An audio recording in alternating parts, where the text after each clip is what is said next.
I was born in Scotland on the Isle of Skye. I was educated largely in Birmingham until I went to Edinburgh University, where I got a PhD in theology in 1933. I became a minister. I was actually the national overseer for Jehovah's Witnesses. Many people would debate whether that is Christian or not. But I left that ministry in 1969, purely and simply because I felt that I could no longer continue to preach things that I didn't believe.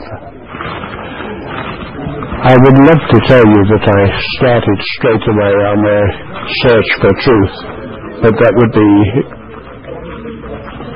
a lie. I did everything that was bad. I went completely the wrong way.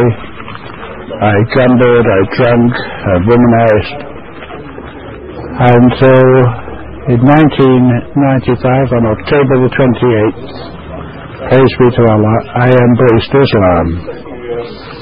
I'd been considering Islam for some years beforehand, and had already made one or two adjustments in my life, my eating habits. I was eating halal for 10 years before I embraced Islam.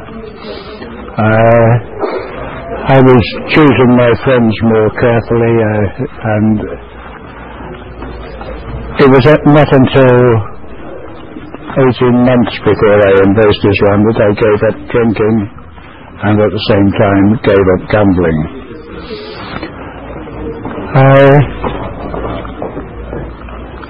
I'm a married man, more than the law allows. I've been married 7 times because I'm addicted to wedding cake. But I have, from my 7 wives, I have 31 children. I've got 18 grandchildren and 7 great-grandchildren. Of all this horde of people, my wife and 6 children at home with me are Muslim. One son by previous marriage is Muslim. My mother, who died only 6 weeks ago, was the oldest Muslim in Europe. She would have been, had she remained alive 3 weeks later, she would have been 119 years old. She embraced Islam 2 years before she died, and was engaged in the work of Dawah until the day she died. I am very, very happy to be Muslim. I'm very proud to be Muslim, and it has most definitely affected my life in many, many ways. I'm constantly being told that I don't look my age. 99 days out of 100 I don't feel my age. I sometimes kid myself that I'm only 16 and I went to join the children playing football on the park. But the overwhelming difference that Islam has made in my life is the peace that it's brought into my life, and it started the day that I embraced Islam.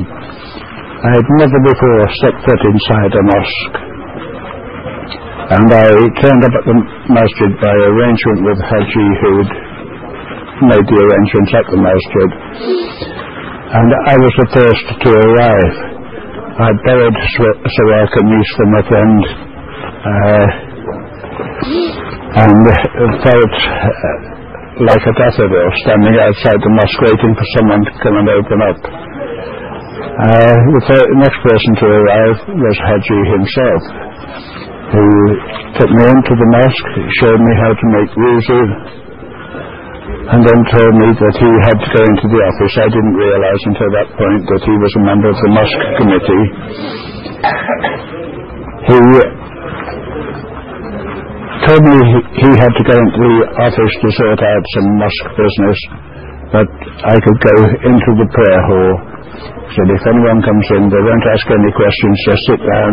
Any books that you see around, you're welcome to read any of them. So I opened the door to the prayer hall, and it was like a wave washed over me, a wave of utter and complete peace. This could partly be explained by the fact that there was no one else there, but it was a sensation that I'd never experienced before, nor since. But praise be to Allah, that peace has never completely left me. My iman has been up and down in common with most of my Muslim brothers, but praise be to Allah, I'm still here, and I hope to continue until Judgment Day. To my Muslim brothers and sisters, the one thing that I would dearly like them all to do is to get their priorities right. We are far too often more concerned with the dunya than we are with Allah subhanahu wa ta'ala. There is nothing at all wrong with liking nice things.